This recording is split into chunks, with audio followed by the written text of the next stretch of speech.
As soon as it was morning, the chief priests held a consultation with the elders and the scribes and the whole council. They bound Jesus, led him away, and handed him over to Pilate.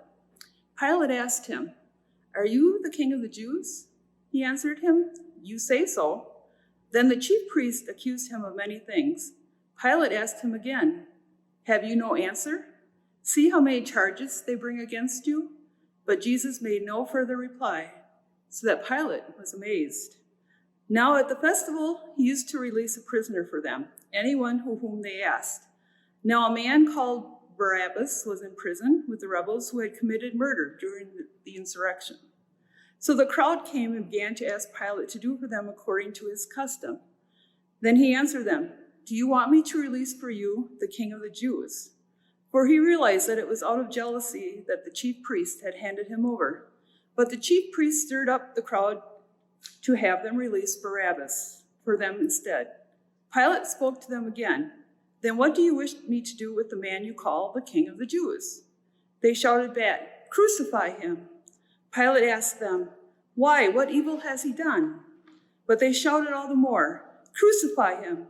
So Pilate, wishing to satisfy the crowd, released Barabbas for them, and after flogging Jesus, he handed him over to be crucified. Then the soldiers led him into the courtyard of the palace, that is the governor's headquarters, and they called together the whole cohort. And they clothed him in a purple cloak, and after twisting some thorns into a crown, they put it on him. And they began saluting him, "Hail, King of the Jews!" They struck his head with a reed, spat on him, and knelt down in homage to him. After mocking him, they stripped him of the purple cloak and put his own clothes on him. Then they led him out to crucify him. Jesus didn't admit to being king of the Jews. He reminded Pilate and those gathered that they were the ones who gave him that name and title. He didn't deny it either, though. Unlike many of us do when we are challenged or told something that we know is wrong, Jesus did not argue with them. He let them have their opinion even though he knew differently. And when the crowd was given an option, they chose to release the man who they knew was violent, who had killed many people, over the man who was ethically challenging authority and the way things had been done. The crowd chose to release someone who was certainly a threat to society, rather than someone who was threatening to change their way of life. But they didn't stop there. They chose one of the most humiliating ways to kill someone: death on a cross, on a hill, where everyone in town could gather and watch him die. They could do what they wanted to him while upon the cross, because at that point, he was seen as a criminal, not the healer or teacher that many had experienced. Before they hung him for his death, the guards mocked Jesus and made a point of trying to humiliate him by clothing him in the colors only a king would wear. And they gave him a crown, one not filled with jewels, but with thorns that would pierce their way into place. And they beat him in private, where no one could stop them. And then they led him to his death.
The first word is from Luke chapter 23, verses 32 through 34. 2 others also, who were criminals, were led away to be put to death with him. When they came to the place that is called the Skull, they crucified Jesus there with the criminals, one on his right and one on his left. Then Jesus said, "Father, forgive them, for they do not know what they are doing." And they cast lots to divide his clothing.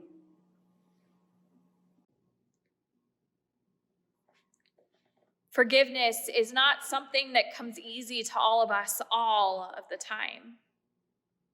Sometimes forgiveness is the last thing I want to do when I know it should be the first. It takes recognizing that someone is human and they messed up just like each of us do in our daily lives. But Jesus, fully man and fully God, forgave those who crucified him and gambled for his clothing. He didn't hold some kind of grudge or share his opinions on how he would have done things differently.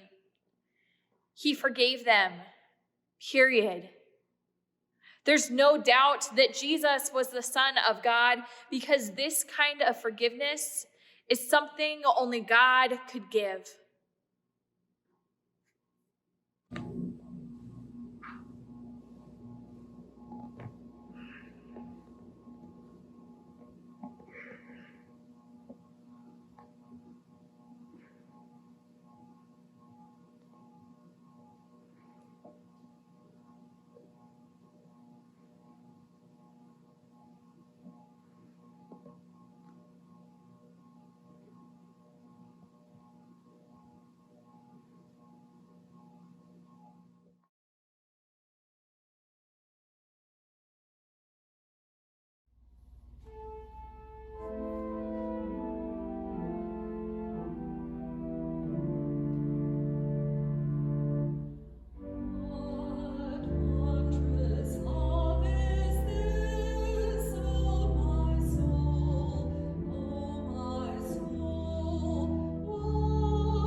The second word is from Luke chapter 23, verses 39 through 43.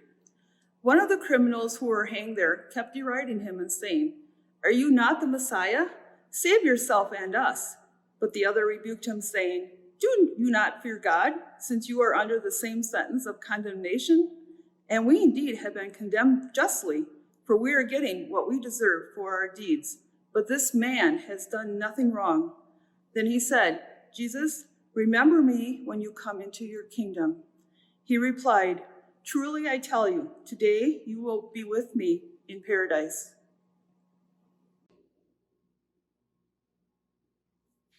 Not only did Jesus forgive those who crucified him, but he also put up with the taunting of the criminals that were crucified next to him. Similar to the devil during the 40 days in the wilderness, one of the criminals wanted Jesus to prove that he really was God. They wanted to escape their punishment, one they knew they deserved. The other acknowledged that Jesus did nothing to deserve such a cruel and unusual punishment. But instead of defending himself and responding directly to the criminals, Jesus listened. The second criminal essentially asked for forgiveness, and Jesus freely gave it, not only forgiving the man, but sharing with him the glory of heaven.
The third word is from John chapter 19, verses 25 through 27.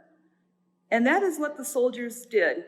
Meanwhile, standing near the cross of Jesus were his mother and his mother's sister, Mary, the wife of Clopas, and Mary Magdalene. When Jesus saw his mother and the disciple whom he loved standing beside her, he said to his mother, "Woman, here is your son." Then he said to the disciple, "Here is your mother." And from that hour, the disciple took her into his own home. I'm not a parent. But I don't even want to imagine how hard it must be to watch your child die in front of your eyes. It's not supposed to work that way. Children are supposed to outlive their parents and see more of the world. But Mary, Jesus' mother, watched every painstaking moment, knowing deep inside her being that while this was unfair and hard, this was exactly what had to happen. The little piece of beauty in it all is that Mary, Jesus' mother, was never alone. She was in community with others who journeyed with her, who held her up when she couldn't stand on her own. And Jesus reminded her from the cross that she is not alone, and told the disciple whom he loved to take care of her when he couldn't. And he did.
The fourth word is from Matthew chapter 27, verses 45 through 46.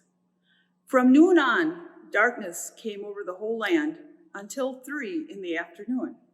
And about 3 o'clock, Jesus cried out with a loud voice, "Eli, Eli, lema sabachthani?" That is, my God, why have you forsaken me?" It's the middle of the day and it's dark outside. The sun has stopped shining and there isn't a cloud in the sky. All of creation feels the weight of this moment and sits in it together. In darkness, hours pass. Everything is still. And out of the stillness, Jesus cries. This is a human response. A response of wondering, God, where in the world are you? A response that many of us have had at different points in our lives. These words show us that Jesus is human and wonders just as we do what God is doing with what is going on.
The fifth word is from John chapter 19, verses 28 through 29.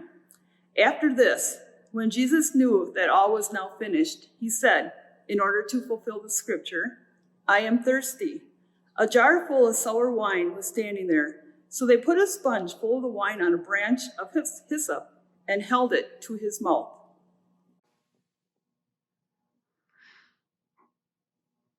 When I am thirsty, the only thing that can quench my thirst is water. And when there isn't any available, nothing can do what water can do. I've never been hung on a cross, but I can imagine that being outside in the elements with the sun beating on your chest and your back, I would be thirsty. And it wouldn't be for a sip of wine. It would be for some ice-cold water. Jesus gets a sponge soaked in wine held to his mouth. There's a finite amount. There's only so much wine in the sponge, and it's likely not cold or refreshing, but rather maybe making Jesus thirsty for more. It was held to him by a hyssop branch, something that decades earlier had been used to spread the blood of the lamb on the doorposts at Passover. It's symbolic. It reminds us that there is more to the story, more than we will ever understand.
The sixth word is from John chapter 19, verses 29 to 30.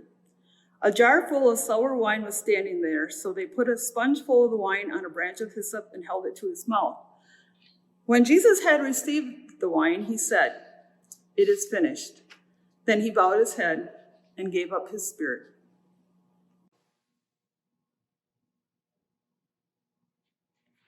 One last drink of wine was all it took. One last taste of liquid going down his throat. Then, all the strength he had shown, all that he had held in to be strong for his mother and his disciples, was let go. He declared that it is finished. And so it was. No more games could be played. No more bets could be made. The one who came to earth to bring healing and restoration was hanging on the cross, experiencing the most pain-filled death possible. The irony is not lost. He died similar to how he came in, quietly, on God's terms and no one else's.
The seventh word is from Luke chapter 23, verses 44 through 46.